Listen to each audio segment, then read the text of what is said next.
नमस्कार, आज है 19 अगस्त। अमेरिका लाइव में आपका स्वागत है। सबसे पहले नजर डालते हैं आज की खास खबरों पर। भारत भी उन देशों में शामिल जहां धार्मिक अल्पसंख्यक सुरक्षित नहीं, ये कहने वाले अमेरिकी आयोग के सदस्य से बातचीत। सबकी निगाह अफगानिस्तान चुनाव पर। चुनाव के बाद भारत अफगानिस्तान संबंध और बेहतर होने की उम्मीद। बॉलीवुड ने किया हॉलीवुड में निवेश। स्टीवन स्पीलबर्ग की कंपनी में अनिल अंबानी ने लगाया पैसा। वॉशिंगटन डीसी से मैं हूं वॉइस ऑफ अमेरिका की विदुषी सिन्हा। अब खबरें विस्तार से। अंतर्राष्ट्रीय धार्मिक स्वतंत्रता पर बनी अमेरिकी आयोग USCIRF ने भारत को एक वॉच लिस्ट में शामिल किया है, क्योंकि उसके मुताबिक भारत में धार्मिक अल्पसंख्यक सुरक्षित नहीं है। ये रिपोर्ट भारत को अफगानिस्तान, तुर्की, इजिप्ट जैसे देशों की फहरिस्त में रखती है, जिन पर धर्म के नाम पर पक्षपात करने का आरोप है। जाहिर है, इस बात से भारत और कई भारतीय खासे नाराज हैं। आइए आज हम आपको दिखाते हैं USCIRF की साफिया घोरी से हमारी बातचीत।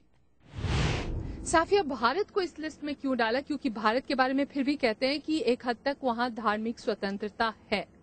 एक लिहाज से कह सकते हैं कि इंडिया में रिलीजियस माइनॉरिटीज़ को प्रोटेक्शन दी जाती है, लेकिन हर साल हमारे कमीशन जो रिपोर्टिंग पीरियड है, हम देखते हैं कि कोई रिलीजियस माइनॉरिटीज़ ये कोई वायलेंस हो रहा है रिलीजियस माइनॉरिटीज़ पे। और ये साल हम देख रहे थे कि उड़ीसा में वायलेंस जो हो चुका है, वो उसने स्टेट और सेंट्रल गवर्नमेंट ने प्रोटेक्शन नहीं दे सकी अपने रिलीजियस माइनॉरिटीज़ को, क्रिश्चियंस को। पर लोगों में नाराजगी ज्यादातर इस बात से कि आपने अफगानिस्तान और तुर्की और ऐसे देशों के साथ उनको डाल दिया उस कैटेगरी में, और उस कैटेगरी में तो मे भी एक मॉडरेट कैटेगरी हो सकता था जिसमें भारत को डाला जाता, उसमें डाल दिया गया। हमारे लेजिस्लेशन में दो कैटेगरीज है, वो है कंट्रीज ऑफ पर्टिकुलर कंसर्न जिसमें पाकिस्तान है और दूसरे कंट्रीज है, और वो है वॉच लिस्ट। वॉच लिस्ट की डेजिग्नेशन में होता है कि हम वो कंट्रीज को क्लोजली मॉनिटर कर रहे हैं, और इस वजह से कि क्योंकि कोई रीसेंट वायलेंस या कम्युनल अटैक्स की वजह से हम उसको मॉनिटर कर रहे हैं। और पॉलिसीज में ये तो हो नहीं सकता कि हर कंट्री एक ही मैट्रिक पे हो कि अफगानिस्तान ये पैनल में हो या इंडिया ये भी डेजिग्नेशन में हो कि दोनों सेम है। टर्की भी इस वॉच लिस्ट में मौजूद है, और टर्की भी एक डेमोक्रेसी है, तो हम ऐसे कंट्रीज को भी डाल रहे हैं जो कि हम इनके स्टैंडर्ड जरा हाई है, क्योंकि ये डेमोक्रेसीज है। साफिया, आपने हमारे सारे सवालों का जवाब दिया, आपका बहुत बहुत धन्यवाद। Thank you. साफिया से विस्तार में मेरी बातचीत आप हमारे वेबसाइट www.voasamachaar.com पर देख सकते हैं। 2009 के बाद से अफगानिस्तान को मदद देने वाले देशों में भारत की काफी बड़ी भूमिका रही है, लेकिन कई जानकार ये मानते हैं कि पाकिस्तान अफगानिस्तान और भारत की बढ़ती दोस्ती को अपने लिए एक खतरे के तौर पर देखता है।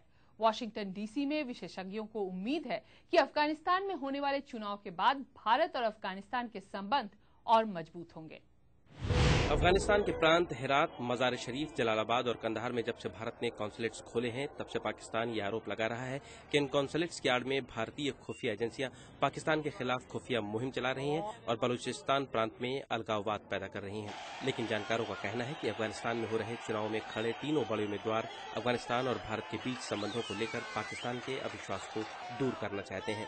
तमाम लीडिंग कैंडिडेट्स ने कैंपेन के दौरान कहा है कि वो पाकिस्तान और इंडिया के दरमियान एक बैलेंस कायम करेंगे। अफगानिस्तान में इंडिया के इन्फ्लुएंस और पाकिस्तान के इन्फ्लुएंस को बराबर करेंगे। जानकार ये भी मानते हैं कि भारत और अफगानिस्तान के बीच व्यापार के लिए कोई सड़क मार्ग न होने के बावजूद दोनों देशों के बीच अच्छा व्यापार है, और उन्हें उम्मीद है कि चुनावों के बाद दोनों देशों के बीच व्यापार भी बढ़ेगा। पिछले साल बायलैटरल ट्रेड $400 मिलियन हुई थी लगभग। ये बहुत बड़ी फिगर है अफगानिस्तान जैसे एक गरीब मुल्क के लिए, और इंडिया के साथ जो कि ज़मीनी रास्ता भी नहीं है, पाकिस्तान के साथ 1 बिलियन के आसपास है। इसी तरह ईरान के साथ दोनों जो है सालों से और सदियों से अफगानिस्तान को मंडी बनाए हुए हैं, लेकिन इंडिया के साथ कम अरसे में इतनी ट्रेड बढ़ना ये बहुत बड़ी अचीवमेंट थी इंडिया की और अफगानिस्तान की। हाँ, अगर इनको ज़मीनी रास्ता मिल जाता है पाकिस्तान के थ्रू, तो ये एक और बड़ी अचीवमेंट होगी, और इससे मेरे ख्याल में एक वो जो रीजनल बैलेंस की बात हो रही है, रीजनल पावर्स की बैलेंस की बात हो रही है, तो उससे वो भी हासिल हो सकता है। Amit Srivastava, voice of America, Washington DC. राष्ट्रपति बराक ओबामा ने व्हाइट हाउस में मिस्र के राष्ट्रपति होस्नी मुबारक से मुलाकात करने के बाद कहा कि इजरायल और फिलिस्तीन शांति बहाली के लिए सही दिशा में आगे बढ़ रहे हैं, लेकिन दोनों देशों और उनके अरब पड़ोसियों को मौजूदा गतिरोध से निकलने की जरूरत है। हॉलीवुड के मशहूर निर्देशक स्टीवन स्पीलबर्ग की कंपनी ड्रीमवर्क्स स्टूडियोज में अनिल अंबानी की कंपनी ने करीब $32.5 करोड़ का निवेश किया है।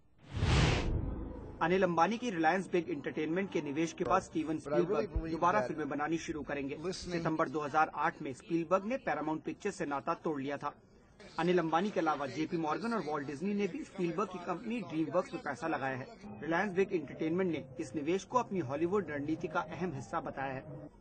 निवेश के बाद ड्रीमवर्क्स की पहली फिल्म होगी हार्वी, जो कि एक आदमी की 6 फुट के अदृश्य खरगोश से दोस्ती पर आधारित है।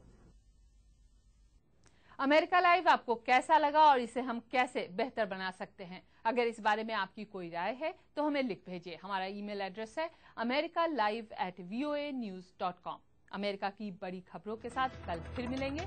नमस्कार।